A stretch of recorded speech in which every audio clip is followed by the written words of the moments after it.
자, 이때 당시에 알렉시오스 1세가 당시에 찾아온 사람들에 대한 기록을 듣되 그의 딸 콤네나가 책을 썼습니다. 이거는 모슬렘이 보는, 모슬렘이 아니라 비잔틴 제국이 바라보는 입장입니다. 그러면 십자군들이 가면서 기록은 없습니다. 이제 알렉시오스의 그 딸이 쓴 것이 있고 모슬렘의 이제 마치 그 역사 기록이 조금씩 있을 뿐 그것도 없습니다. 그러면 이때 지금 십자군들의 온전한 기록들은 나중에 마치고 난 다음에 쓰는 기록들, 그리고 여기 지금 알렉시아드라고 하는 이 그 꼼네나가 쓴 그 외에는 딱 그 현장에서 딱 기록된 것은 없습니다. 그래 이걸 우리가 믿을 수가 없죠. 어떤 내용이 있는지. 그래서 알렉시오스가 300명을 원했는데 6만 여기는 좀 6만 명이 와. 이건 오합지졸까지 다 합쳐서 그런 거죠. 그들에게 빵과 음료를 주는 조건으로 충성을 맹세하고 점령 지역을 양도해 달라. 그리고 고도프로아가 맹세하자 나머지도 맹세하여 실제로는 이제 도움을 받게 되어집니다. 알렉시아드라고 하는 책을 썼다고 했는데 55세부터 써서 부친의 생애를 쓴 것인데 거기에 이제 자세하게 기록되어 있습니다. 이 부분에 대해서는 제가 쓴 천상의 누이들이라고 하는 책에서 제가 잠깐 언급을 하는데 당시에 이렇게 언급합니다. 알렉시오스는 셀 수 없이 많은 프랑크 군인들이 도착했다는 소문을 들었으나 자신이 하고 있는 일이 있었기에 관심이 없었다. 분명히 그는 이 사람들이 오는 것을 부담스럽기만 했다. 이유는 난폭하고 야만적이고 공격했던 것을 이미 알고 있었기 때문이다. 그들이 오는 것은 어쩔 수 없는 일이었기에 다시금 마음을 가다듬고 그를 맞이해야 했다. 정규적인 태도를 지니고 있지 않았다. 마음이 내키는 대로 결정하고 행동했다. 만일의 사태를 위해 그들이 더 큰 문제를 일으키면 그들과 전투해야만 하는 불행한 일도 준비해야만 했다. 이러한 일은 기근보다 더 심각한 일을 초래할 것이다. 이런 내용들입니다. 그렇게 십자군과 직접적인 것은 아닙니다만. 그 책 10장 10절에 십자군들의 나쁜 지도자들에 관한 겁니다. 나쁜 프랑크 군인들은 함께 와서 황제에게 맹세할 때 보좌에서 내려앉으라고 명했던 버릇없는 한 백작이 있었다. 황제는 라틴 사람들 말에 자만심을 익히 알고 있었기에 침묵을 지켰다. 부두왕은 그 프랑크 백작에 가서 손으로 그를 만지며 말했다. 그렇다고 당신이 그 자리에 앉을 것도 아니지 않소? 그 자리는 황제만을 위한 보좌지 그 누구에게도 어울리지 않소? 당신이 이 국가에 있다면 국가의 풍습을 따라야만 할 것이라고 서로가 이제 언쟁이 이제 되어지는 겁니다. 이런 내용들입니다. 자, 이제 3개월이 지나고 난 다음에 이제 겨울이죠. 12월입니다. 12월이 끝나야 됩니다. 그래서 봄에 아마 이제 출발을 할 가능성이 많은 겁니다. 여기 보시면은 1097년 4월이라고 그랬잖아요. 그러니까 1066년 8월 달에 출발해서 1096년 10월에 도착을 하고 이제 겨울이 지나고 이제 봄이 된 4월에 이제 떠납니다. 직면했던 게 니케아입니다. 그리고 5월 6일에 도착을 이제 십자군들이 다 모여가지고 5월 14일부터 니케아 지역을 포위합니다. 이제 결국은 점령하죠. 여기 보면 5월 20날과 21일에 전투를 해서 6월, 그러니까 근 한 달 열흘에 이제 이들이 승리하게 되어집니다. 그리고 여선을 몰아가지고 이제 7월 1일 날 도렐라움 전투로 이제 향해 갑니다. 자, 그래놓고 니케아를 점령하고 약속은 뭡니까? 점령을 하면은 이 지역을 알렉시오스에게 돌려주겠다고 약속을 했는데 안 돌려줍니다. 돌려줄 이유가 없죠. 제가 보면 그는 우스갯소리는 이야기고. 그 다음에 돌리라움 전투를 이제 6월 26일 날 여기 끝나고 이제 출발을 합니다. 첫 번째 부류는 보헤몽트 노르망디의 사람, 두 번째 부류는 프랑크의 십자군단입니다. 그리고 6월 30일 날 도리라움에 도착을 해서 이제 투르크 쪽에게 포위당하는 척하여 공격을 하여 이제 결국은 7시간 동안의 전투를 통해 이제 이것을 아주 간단하게 점령을 합니다. 그 다음에 세 번째가 안티오키아입니다. 성경에 나오는 안디옥으로 이제 향해 갑니다. 이게 이제 문제입니다. 이제 십자군들은 아나톨리아를 아무런 저항 없이 전진해 갔고 여름이었는지라 음식과 물이 부족함으로 많은 사람들과 말들이 죽어갔습니다. 산악 지방을 지나면서 많은 사람들의 희생을 감수했습니다. 설상가상으로 지도자들 간에 언쟁이 있었습니다. 모든 군주들의 지도자가 될 수가 없었습니다. 뭐 지도자가 없으니까. 킬리키아 지역을 통과한 부용의 부도왕은 아르메니아의 지역을 거쳐 비옥한 땅을 보고 거기에서 그냥 주저앉고 맙니다. 그래서 에데사 왕국을 98년에 만들어 버립니다. 이 에데사가 중요합니다. 왜냐?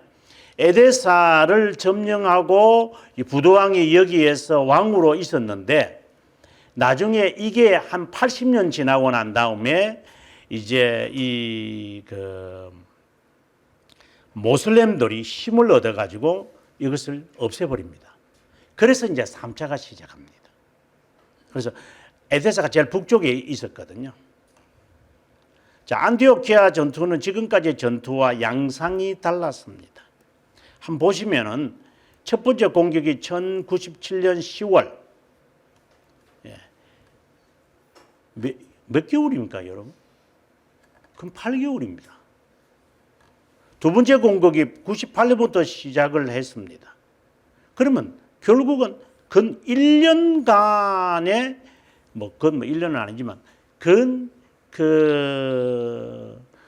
겨울을 지나고 봄을 지나고 여름을 지날 때 마침내 되어집니다. 이러니 사람들이 말이 안 되죠. 8개월, 9개월을 거기서 음식은 어떻게 동원되어졌고 숙식을 하면서 계속 공격하는 겁니다. 했다가 놀고 했다가 또 하고 이런 거죠. 정말 참 잔인한 것이라고 저는 개인적으로 생각이 듭니다. 그 다음에 이제 아무튼 첫 번째 공격을 이제 했는데 이때 당시에 이제 그냥 그림입니다. 안티오키아의 이 성입니다. 이게 산 위에 아주 둘레길처럼 이렇게 산 위에 위를 이렇게 만리장성을 가보면 이렇더라고요. 만리장성이 산 위에 등성을 이렇게 타서 다 중간에 만든 게 아니라 등성을 해가지고 쭉쭉 만들어낸 것인데 그 생각이 나더라고요. 가보니까. 그 다음에 안티오키아 전투면에서 서로 이견이 있었습니다. 이런 이야기는 별로 중요하지 않고 97년 12월 29일 날 보헤몽트와 플랑드르의 로베르가 식수를 구하러 진지를 비운 사이에 안티오키아에 있는 투르크족은 레몽을 공격하여 승리를 얻었다. 안티오키아를 포위했지만 식수를 공급받기가 용이하지 않은 십자군들은 어려움을 겪기 시작했다. 말들만 아니라 죽은 시체까지 먹을 지경에 이르렀다. 98년 1월 십자군들은 점점 사기를 잃어갔다. 그러는 동안에 3월에 이르러 영국에서 배를 타고 에드가 에셀링이 콘스탄티노폴리스로부터 세인트 시몬에 도착을 하여 십자군들에게 물품을 공급했다. 비잔틴 제국 황제 알렉시오스 1세도 물품을 공급했다. 조금씩 십자군들은 사기를 얻어 4월에 이집트로부터 파티아 왕조 사절이 와서 화친을 제안했다. 그들 생각에 십자군들이 비잔틴 제국의 용병으로 오해하고 있었다. 그래서 시리아를 내어주고 파티마 팔레스타인을 공격하지 않는 조건으로 이제 맺으려고 했으나 결렬되었다. 이제 남은 것은 또 전쟁해야 된다. 그래서 두 번째 공격이 6월에 10월부터 있어가지고 쉬다가 6월에 다시 전쟁을 하게 되어집니다. 안티오키아의 셀주크 투르크족의 식수가 동이 났고 모술에서 지금도 시리아에 모술이 있잖아요. 이번에 시리아가 지금 다시 그 반군에 의해서 정복을 당하는 것인데 그 모술 전투가 아주 힘들죠. 게르보가의 진격으로 인해 십자군들은 또다시 사기를 이뤘다. 이때 십자군들에게 희망을 갖게 하는 이제 사기를 다 잃어버리니까 이제 어떤 일이 생겼느냐? 1098년이죠. 6월 10일 날 피에르 바돌로뮤라고 하는 수도사가 십자가에 못 박힌 예수님의 옆구리를 째는 창이 있다는 환상을 안드레 사도로부터 받았다고 주장을 하여 그 창을 들고 나옵니다. 그래서 그것을 홀리 랜스라고 부른다. 사실인지 아무도 모르나 십자군들은 그것을 믿고 싶었다. 분명한 것은 그들이 힘을 얻었다는 것이고 그것으로 인해서 그들은 이제 전쟁에서 안티오키아를 점령하게 됩니다. 마침내 6월 28일 거룩한 창을 들고 안티오키아 성을 공격을 했다. 짧은 시간에 전쟁을 끝내고 이제 투르크족은 이제 물러갔고 이 자리에 뽀에몽트가 이제 그 가운데 있다. 이제 남은 것은 예루살렘 포위다. 지금 여러분 기억하셔야 됩니다. 1098년 6월에 이제 안티오키아를 점령을 했습니다. 이제 남은 것은 예루살렘입니다. 근데 예루살렘 1년이 걸립니다. 또 계속 보겠습니다. 십자군들은 안티오키아를 회복한 후에 거의 1년 정도 회복하는 시간을 가졌다. 회복이 아니라 제가 볼 때는 전투를 하려는 사람들 간에 이제 돌아가는 것이죠. 나 귀찮다 이제 나 돌아가. 이제 내가 돌아가는 부류들이 막 생기기 시작합니다. 그리고 알다시피 부용의 부도왕은 당시에 굉장히 전사인데 이 사람은 안티오키아를 그냥 나는 여기서 그냥 머물려고 주저앉아 버린다. 십자군들은 예루살렘을 가야 할지 아니면 다시 돌아가야 할지 이게 이제 중안에서 이제 왕좌왕을 하게 되어지는 상황이 됩니다. 아마 여러분 상상이 되시는지 모르겠습니다. 99년 1월이 돼서 6월 달에 안티오키아에서 출발을 해가지고 한 일주일이면 도착할 예루살렘을 지금 7개월을 기다려가지고 예루살렘에 이제 겨우 도착을 합니다. 그러니까 얼마나 많은 언쟁과 그 소요와 분쟁이 이제 있었는지를 상상이 될 겁니다. 어떻게 보면 모슬렘의 수니파, 파티마 왕조의 시아파의 난폭하고 잔인한 지배보다 십자군 지배가 더 어려웠는지도 모른다. 여기 지금 계속해서 여러분에게 말하지만 수니파, 시아파는 늘 헷갈립니다만 그렇게 생각하지 마시고 시아파는 지금의 과거의 페르시아의 후손 이란이죠. 그래서 이걸 생각하셔야 됩니다. 페르시아, 시아파. 그러면 이란. 순위는 지금의 메카가 있는 사우디아라비아. 이렇게. 그러니까 순위파는 기억할 필요 없고 시아파만 기억하면 되죠. 시아파가 난폭하죠. 지금 시리아에서 지금 반군이 일어나는 것도 시아파의 잔재들, IS의 그 충동을 받은 그 반란군들이 독재를 못 이겨가지고 지금 하는 건데 이들이 그는 시아파들이 난폭합니다. 순위파는 말 그대로입니다. 순합니다. 이렇게 외우면 됩니다. 순위파는 순하다. 시아파는 난폭하다. 페르시아 이렇게 하면 안 잊어버릴 거라고 생각합니다. 아무튼 3월에 이르러 고도프로아가 이끄는 십자군들은 아르콰에 이르러 5월까지 포효하고 있었다. 예루살렘을 공격하지 않는다는 것을 조건으로 하고 파티마, 그러니까 이집트 중심에 있는 왕조와 협의를 맺고 예루살렘 회복을 목적으로 삼고 있다는 이제 너희 예루살렘은 공격하고 이집트는 공격하지 마라 이렇게 서로 약속을 했다라고 하는 겁니다. 그런데 그게 잘 안 지켜지죠.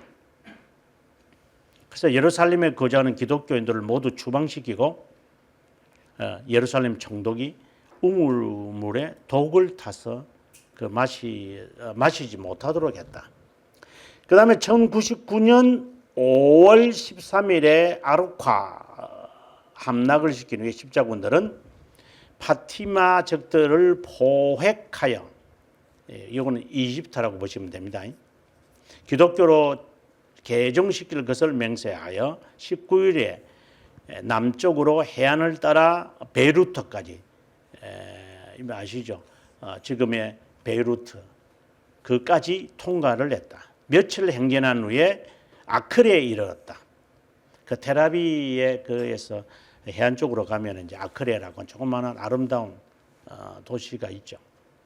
해안 도시. 5월 23일 뚜로를 지나 요바에서 내륙으로 들어와 람라에 이르렀다.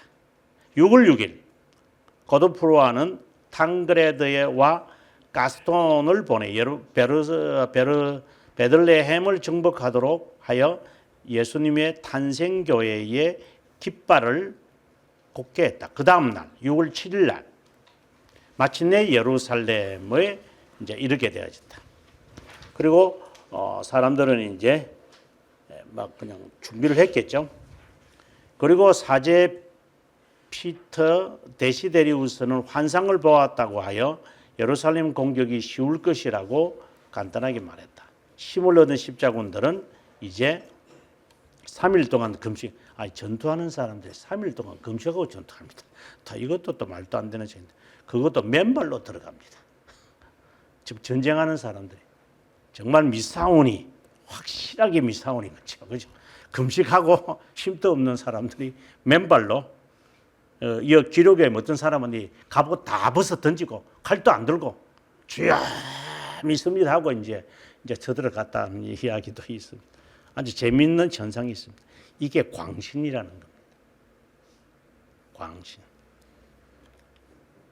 저는 어릴 때 이게 부흥사들이 와가지고 기도하면서 이 간증을 한 번씩 하잖아요. 교회 근처에 절이 있었다. 그래서 지나가면서 주여 이 땅 우리 땅이 되게 하옵소서 하고 기도했다. 근데 나중에 우리 그 땅 샀다. 저는 어릴 때 또 그게 또 진짜인 줄 알고 교회와 저희 집 사이에 있는 절이 있더라고. 가지고 저도 또 그 믿음 파니까 저 붙들고 막 주여 이 땅을 우리에게 주옵소서. 꼴값을 어지간히 떨어집니다. 그러고 난 다음에 어디 YM인가 어느 팀에서인가 집신 집 밝긴가 집신 밝긴가 맞죠. 내가 그 이야기 들으면서 저 못된 것들 저 사기꾼들 저게 정신없는 이런 애들 입만 살아가지고 진짜 요 못된 거는 다 배우고 있어요. 앉아가지고 그 순수한 청년들에게 청년 목회하는 애들을 속이고 현실감 있는 것을 가르칠 생각은 안 하고 환상들만 꿈을 꾸어가지고 이것들이 정말 나쁜 지도자들이 많습니다. 예루살렘 포효의 정책을 고도프로와 블랑드르의 로베르, 노르망드의 로베르 등은 먼저 다윗의 탑에 있는 남쪽 북쪽을 포효했고 레몽은 서쪽 다윗 탑부터 시온산까지 포효했다. 정면 공격은 6월 13일 실패하고 만다. 제가 볼 때 백발백중으로 실패하지 맨발로 가고 갑옷도 안 입고 금식했는데 이게 될 리가 있습니까 이게. 십자군들은 시리아에서 나무들을 가지고 와서 진지를 구축하여 물품 공급이 부족하는 바람에 6월 말까지 전쟁하러 가가지고 한 20일 동안 가만히 있다가 마침내 지금 1099년이잖아요. 지금 6월에 전쟁을 시작해서 7월 15일 한 달 후에 들어가게 되어졌다.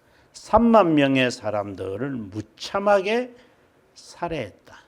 오후부터 시작을 해서 학살이 저녁 그 다음 날 아침까지 만나는 족족 다 죽여버렸습니다. 이때가 여름입니다. 기독교인들도 필요 없습니다. 무조건 다 죽여버렸습니다. 대량 학살이 일어난 겁니다. 그래서 7월 17일 날 더 이상 학살하지 말자. 이거는 역사적 사실입니다. 그 분노에 의해 가지고 이제 이들이 이제 그동안에 쌓였던 이 분노를 잔인하게 여기 어린아이까지 마치 과거에 그 뭐 광주 사태 있을 때 뭐 임신한 그 여성을 뭐 정규군이 죽였다 뭐 이런 말까지 있었던 그렇게 그 사실인지는 뭐 나중에 밝혀지겠지만 이제 그와 같은 것처럼 배 속에 있는 아이들 임진왜란이 있을 때 정묘왜란이라도 있을 때 일본 애들이 저희 나라 쳐들어와서 코를 베고 뭐 상투도 자르고 뭐 이런 그 뭐 어린 아이들 죽인 이런 잔인한 이야기를 그 정비록에 보면 자세히 기록되어 있잖아요.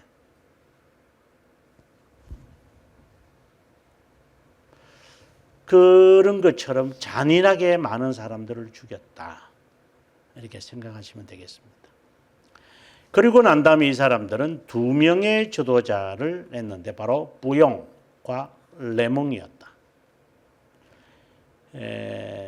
레몽에게 왕위를 제안했지만 그는 될 수 없다고 하니까 이제 결국 부용이 성묘의 지도자, 즉 보호자로 불릴 수는 있어도 왕이 될 수 없다고 겸손하게 말하므로 그러면 지켜야 되니까 그래서 하는 수 없이 이들이 왕국은 건설하지 않겠다는 마음을 가지고 이제 그냥 이제 수호자라는 이름으로 이제 있게 됩니다.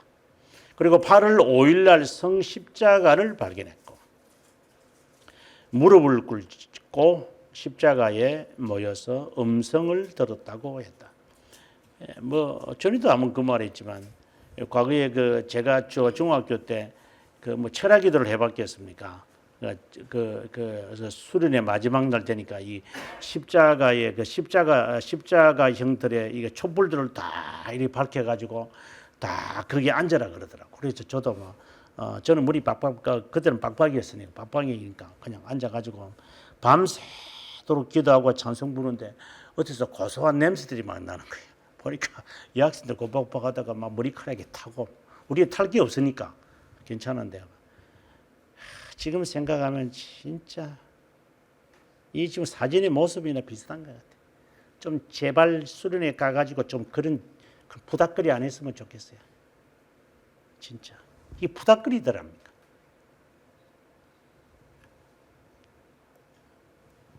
정말 지도자들 조심해야 됩니다. 더 나아가서 이제 발 씻기는 자들도 있어요. 어이 더러운 발을 칠 거라고. 예수님이 그랬대요. 그러니까 우리도 해야 된대. 그거는 잘한다. 십자가에 못 박히지 그러면 가가지고 대목 들고 가가지고 하나씩 그냥 박아버려 그냥. 그냥 한 6시간 동안 매달리기 있다 내려오라 그러면. 그거는 하기 싫지 아프니까. 제일 쉬운 거 발 깔짝깔짝 시키면서. 하는 짓거리들은 그런 짓밖에 안 배워가지고 이것들이 우리들한테 그런 것만 남겨놓고. 가짜 십자가 갖다 놓고 그거 붙들고 막 울게 만들고 온갖 잘못하는 것은 십자군들이 하는 모습들이고 그것을 그대로 흉내내는 게 한국 교회의 대부분들의 이런 그 썩은 지도자들의 그 모습들. 정말 여러분 조심하셔야 됩니다. 이제 예루살렘이 이제 부용에 의해서 이제 자기는 왕이 안 되겠다 했지만 어쩔 수 없죠. 여기 보시면 1099년 예루살렘 왕국이 형성되고 그때 당시에 깃발입니다. 도시들의 연맹체, 꼭 그 킹덤이라기보다는 막 그냥 연맹체, 페더럴 가버먼트라고 생각하시면 좋겠습니다. 범위는 이스라엘과 레바논, 바로 아주 조그마한 지금도 있습니다만, 그 다음에 시내 반도까지 이르는. 하지만 1100년에 그는 불과 1년 하다가 세상을 떠나서 에데사 처음이죠. 에데사저에 남아있던 부도왕 또는 불린, 뭐 영어에는 불린이라고 이렇게 놉니다만은 이 불린이 이제 초대 왕으로 선출되게 됩니다.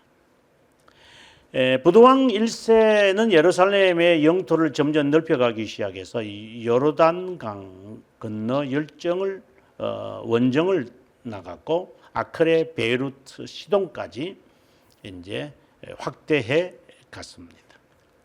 이 확대하는 것은 좋죠. 하지만 문제는 그걸 어떻게 다스립니까? 저는 제가 늘 하는 말이지만 이렇게 확대하고 확산하는 것은 뭐 성적하고 번성하니까 그건 맞지만 그걸 어떻게 양육할 텐데. 저는 정말 대형교회라고 하는 거 대개 한 1000명 이상 모이는 목사들한테 제가 정말 묻고 싶은 게 당신들은 교육을 시키냐?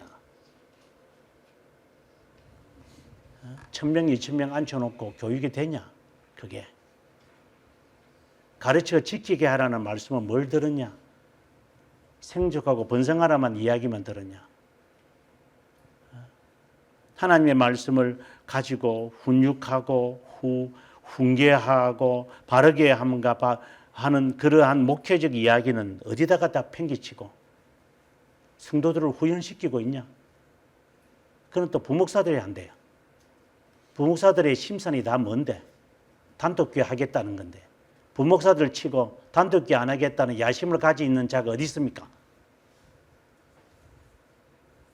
다 지 교회 챙기려고 하는 애들이지. 근데 교육이 됩니까? 지가 잘 교육을 시키면 데리고 나가가지고 교회 챙기려고 하지, 애들이. 아닌 사람은 또 가끔 있겠지. 대부분은 그렇습니다.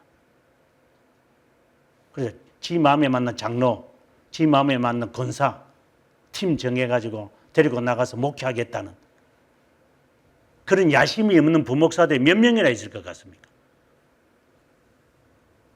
근데 그런 애들에게 지금 이 교회에서 자라나고 전도회가 온 사람들 다 맡겨서 교육을 시킨다고요?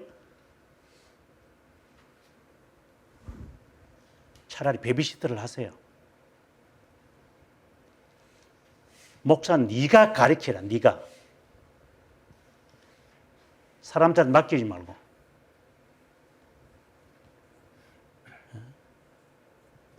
내가 가르치지 못하면은 교회를 성장시키지 말든가 그러면. 내가 가르치지도 못하는 애를 낳아놓고 뭐 하겠다는 겁니까? 과거에 12명 낳는 때가 많았죠. 제가 어릴 때는 보통 6명 내지 12명 낳았는데 16명 낳는 분도 봤습니다만. 애만 놓다가 한 20년 동안 애만 놓잖아요. 그럼 애를 어떻게 키우죠? 큰 사람들 다 키우더만요. 그게 정상이지 않잖아요. 그게 정상 아니거든요.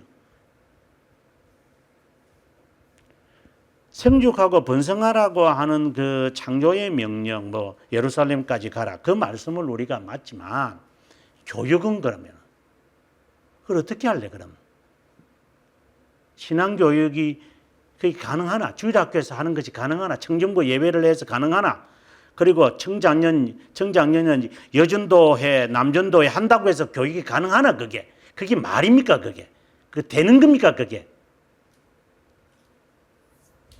저는 이 유치부부터 시작을 해서 청장년에 이르는 모든 과정을 제가 만 20세부터 시작을 해서 유학을 떠나는 32세까지 12년 동안 해봤기 때문에 제가 하는 말입니다. 어느 부서도 전체 부서를 다 맡아봤습니다. 구역까지 해보고 해본 결과 이거는 허당이다. 허당. 정신 똑바로 차리십시오. 교육을 시키려면 제대로, 저는 교육을 20년간 한 사람입니다. 학교에서. 교육을 시키려면 제대로 시키든가 아니면 그냥 예를 들어서 000 선교 교회가 아니고 선교센터. 예를 들어 온누리 선교센터 이렇게 바꿔 교회를 하지 말고. 정말 저는 외치고 싶은 겁니다. 교육을 제대로 시켜. 제대로 목회를 하려면. 계속 뻗어나가는 것에만 관심이 있는 아이들. 또 그걸 좋아하는 사람들은 또 모이겠지. 그러니까 똑같은 부류죠. 1118년 부도왕 또 죽게 됩니다. 그러니까 또다시 이제 그의 조카, 부도왕 2세가 또 왕이 됩니다. 그리고 난 다음에 이제 이때에 이제 우리가 잘 아는 군사 수도회가 만들어졌다. 요 이름들 여러분께서 다 기억할 필요는 없고 대략 눈도장이라도 여러분들이 갖고 계셔야 됩니다. 1세, 조카 2세, 그다음 멜리센트, 그다음에 부도왕 3세, 아말릭, 부도왕 4세. 요 부도왕 4세가 앞서 말한 대로 킹덤 오브 헤븐이라고 하는 이 영화에 헤븐 이 영화에 이제 그 좀 한센병자로 나오게 되죠. 거기에 이제 이 그 누나 시빌라 아벨라가 아니고 시빌라가 등장을 하고 이거는 군사 그러니까 템플 기사단들의 지도자죠. 그래 은근히 막 결혼하자고 좀 생긴 좀 이상하게 생긴 한 명이 있잖아요. 단발머리 해가지고 까만 머리 아주 잘 해놨던데 이 사람이 와가지고 결혼하자고 막 그러고 그래서 시빌라가 그 주인공하고 당신이 나와 결혼했으면 좋겠다고 하는데 주인공이 결혼 안 한다 그러고 뭐 이런 이제 이야기들이 나오는데 요 영화 보면은 이제 요 부분의 이야기가 나오네. 그래서 제가 처음부터 여러분에게 말했던 게 부용 1세, 2세, 3세, 4세, 5세 그리고 여기까지 가면 더 이상 뭐 예루살렘 왕국 지도자에 대한 이야기는 별로 중요하지도 않습니다. 자, 그 다음에 우리가 오늘은 여기까지를 하고요. 좀 시간이 이제 이거는 또 뭐 다음에 이야기를 해야 되는데 조금만 요 부분 요거 조금만 더 하면 좋겠어요. 요 지도 나오는 요 부분만이라도 하고 좀 합시다. 마지막 시간이지만 어떻게 부도왕은 군사 수도회와 관련되어진 것이라고 이야기를 하고 여기 지도를 보시면 여러분 진짜 이 지도를 조금 더 확대할 수 있을까? 지도만 확대할 수 있을까? 예, 요 지도 됐습니다. 감사합니다. 자 여기 보시면은 지금 우리가 에데사 왕국을 세웠다 그랬잖아요. 부용 1세가. 그래 이제 나중에 예루살렘에 와가지고 다시 이제 자기 형이 죽는 바람에 이제 다시 왕이 되었습니다만 그다음 안디옥 전투가 근 1년간 지속된다는 이야기 여러분 아마 들었을 겁니다. 그리고 이제 여기서 이제 해안선을 보통 십자군들이 해안선을 따른 데로입니다. 여기 아크레고 그리고 예루살렘 왕국이 여기에 있습니다. 그러면 지금 이들이 점령한 것은요. 여러분 보시다시피 요거밖에 아닙니다. 이까지 뭐 전투에서 빼앗았다라고 하지만 결국은 이겁니다. 요 지역입니다. 그러면 요단강 건너편에 있는 이 지역은 여전히 모슬렘들이 다 차지하고 있습니다. 그 다음에 이제 2차 전쟁이 될 때 요 하틴 전투에서 결국은 문제가 되어서 2차가 되어집니다만은 그래서 우리가 좀 상상을 하게 될 때 에데사가 여기에 있는 거구나. 지금의 시리아인가 같은 느낌인데, 그다음에 여기가 레바논이잖아요. 지금 레바논 요쪽 같은데 제 생각에는요. 그다음에 여기가 요르단이고 뭐 이쪽이 이란, 이라크고 이렇게 되잖아요. 대체적으로. 그래서 그들이 점령한 거 지금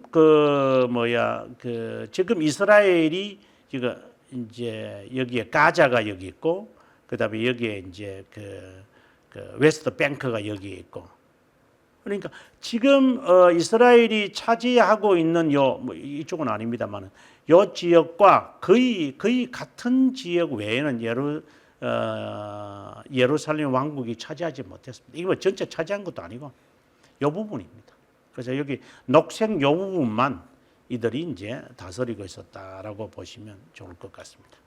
자, 아무튼 다음 시간에 이제 1차 그 십자군 운동을 우리가 마무리를 하고 2차로 넘어가도록 하겠습니다.